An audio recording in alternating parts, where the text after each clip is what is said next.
അധ്യായം ശിഷ്യന്മാർക്ക് വേണ്ടി പ്രാർത്ഥിക്കുന്നു. ഇത്രയും പറഞ്ഞതിന് ശേഷം യേശു സ്വർഗത്തിലേക്ക് കണ്ണുകൾ ഉയർത്തി പ്രാർത്ഥിച്ചു. പിതാവേ, സമയമായിരിക്കുന്നു. പുത്രൻ അവിടുത്തെ മഹത്വപ്പെടുത്തേണ്ടതിന് പുത്രനെ അങ്ങ് മഹത്വപ്പെടുത്തണമേ. എന്തെന്നാൽ അവിടുന്ന് അവന് നൽകിയിട്ടുള്ളവർക്കെല്ലാം അവൻ നിത്യജീവൻ നൽകേണ്ടതിന് എല്ലാവരുടെയും മേൽ അവന് അവിടുന്ന് അധികാരം നൽകിയിരിക്കുന്നുവല്ലോ. ഏകസത്യദൈവമായ അവിടുത്തെയും അങ്ങ് അയച്ച യേശുക്രിസ്തുവിനെയും അറിയുക എന്നതാണ് നിത്യജീവൻ. അവിടുന്ന് എന്നെ ഏൽപ്പിച്ച ജോലി പൂർത്തിയാക്കിക്കൊണ്ട് ഭൂമിയിൽ അവിടുത്തെ ഞാൻ മഹത്വപ്പെടുത്തി. ആകയാൽ പിതാവേ, ലോകസൃഷ്ടിക്ക് മുമ്പ് എനിക്ക് അവിടുത്തോടു കൂടെ ഉണ്ടായിരുന്ന മഹത്വത്താൽ ഇപ്പോൾ അവിടുത്തെ സന്നിധിയിൽ എന്നെ മഹത്വപ്പെടുത്തണമേ. ലോകത്തിൽ നിന്ന് അവിടുന്ന് എനിക്ക് നൽകിയവർക്ക് അവിടുത്തെ നാമം ഞാൻ വെളിപ്പെടുത്തി. അവർ അങ്ങയുടേതായിരുന്നു, അങ്ങ് അവരെ എനിക്ക് നൽകി.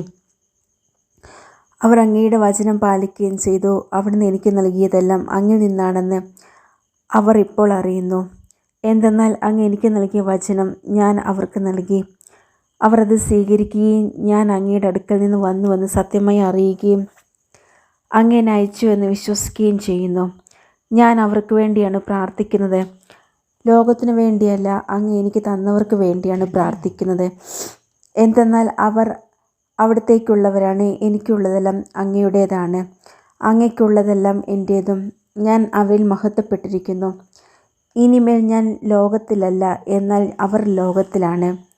ഞാൻ അങ്ങയുടെ അടുത്തേക്ക് വരുന്നു. പരിശുദ്ധനായ പിതാവേ, നമ്മെപ്പോലെ അവരും ഒന്നായിരിക്കേണ്ടതിന് അവിടുന്ന് എനിക്ക് നൽകിയ അവിടുത്തെ നാമത്തിൽ അവരെ അങ്ങ് കാത്തുകൊള്ളണമേ.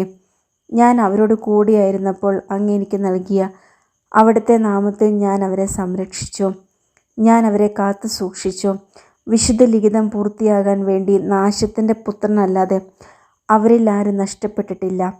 എന്നാൽ ഇപ്പോൾ ഇതാ ഞാൻ അങ്ങയുടെ അടുത്തേക്ക് വരുന്നു. ഇതെല്ലാം ലോകത്തിൽ വെച്ചു ഞാൻ സംസാരിക്കുന്നത് എൻ്റെ സന്തോഷം അതിൻ്റെ പൂർണ്ണതയിൽ അവർക്കുണ്ടാകേണ്ടതിനാണ്.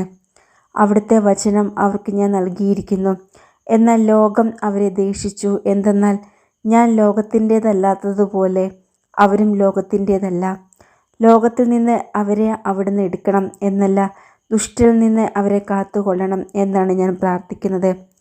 ഞാൻ ലോകത്തിൻ്റേതല്ലാത്തതുപോലെ അവരും ലോകത്തിൻ്റേതല്ല. അവരെ അങ്ങ് സത്യത്തെ വിശദീകരിക്കണമേ. അവിടുത്തെ വചനമാണ് സത്യം. അങ്ങ് എന്നെ ലോകത്തിലേക്ക് അയച്ചതുപോലെ ഞാനും അവരെ ലോകത്തിലേക്ക് അയച്ചിരിക്കുന്നു. അവരും സത്യത്താൽ വിശദീകരിക്കപ്പെടേണ്ടതിന് അവർക്ക് വേണ്ടി ഞാൻ എന്നെ തന്നെ വിശദീകരിക്കുന്നു. അവർക്ക് വേണ്ടി മാത്രമല്ല, അവരുടെ വചനം മൂലം എന്നിൽ വിശ്വസിക്കുന്നവർക്ക് വേണ്ടി കൂടിയാണ് ഞാൻ പ്രാർത്ഥിക്കുന്നത്. അവരെല്ലാവരും ഒന്നായിരിക്കാൻ വേണ്ടി പിതാവേ, അങ്ങ് എന്നിൽ ഞാൻ അങ്ങയിലും ആയിരിക്കുന്നത് പോലെ അവരും തമ്മിൽ ആയിരിക്കുന്നതിനും അങ്ങനെ അവിടുന്ന് എന്നെ അയച്ചുവെന്ന് ലോകം അറിയുന്നതിനും വേണ്ടി ഞാൻ പ്രാർത്ഥിക്കുന്നു. നാം ഒന്നായിരിക്കുന്നത് പോലെ അവരും ഒന്നായിരിക്കുന്നതിന് അങ്ങ് എനിക്ക് തന്ന മഹത്വം അവർക്ക് ഞാൻ നൽകിയിരിക്കുന്നു. അവർ പൂർണ്ണമായും ഒന്നാകേണ്ടതിന് ഞാൻ അവരിലും അവിടുന്ന് എന്നിലും ആയിരിക്കുന്നു. അങ്ങനെ അങ്ങ് എന്നെ അയച്ചുവെന്നും അങ്ങ് എന്നെ സ്നേഹിച്ചതുപോലെ തന്നെ അവരെയും സ്നേഹിച്ചുവെന്നും ലോകം അറിയട്ടെ. പിതാവേ, ലോകസ്ഥാപനത്തിന് മുമ്പ് എന്നോടുള്ള അവിടുത്തെ സ്നേഹത്താൽ അങ്ങ് എനിക്ക് മഹത്വം നൽകി. അങ്ങ് എനിക്ക് നൽകിയവരും അത് കാണാൻ ഞാൻ ആയിരിക്കുന്നിടത്ത് എന്നോടുകൂടെ അവരും ആയിരിക്കണമെന്ന് ഞാൻ ആഗ്രഹിക്കുന്നു. നീതിമാനായ പിതാവേ, ലോകവും അങ്ങേ അറിഞ്ഞിട്ടല്ല, എന്നാൽ ഞാൻ അങ്ങേ അറിഞ്ഞിരിക്കുന്നു. എന്നെ അവിടുന്നാണ് അയച്ചതെന്ന് ഇവരും അറിഞ്ഞിരിക്കുന്നു. അങ്ങയുടെ നാമം അവരെ ഞാൻ അറിയിച്ചു. അവിടുന്ന് എനിക്ക് നൽകിയ സ്നേഹം അവരിൽ ഉണ്ടാകേണ്ടതിനും ഞാൻ അവരിലായിരിക്കേണ്ടതിനുമായി ഞാൻ ഇനിയും അത് അറിയിക്കും.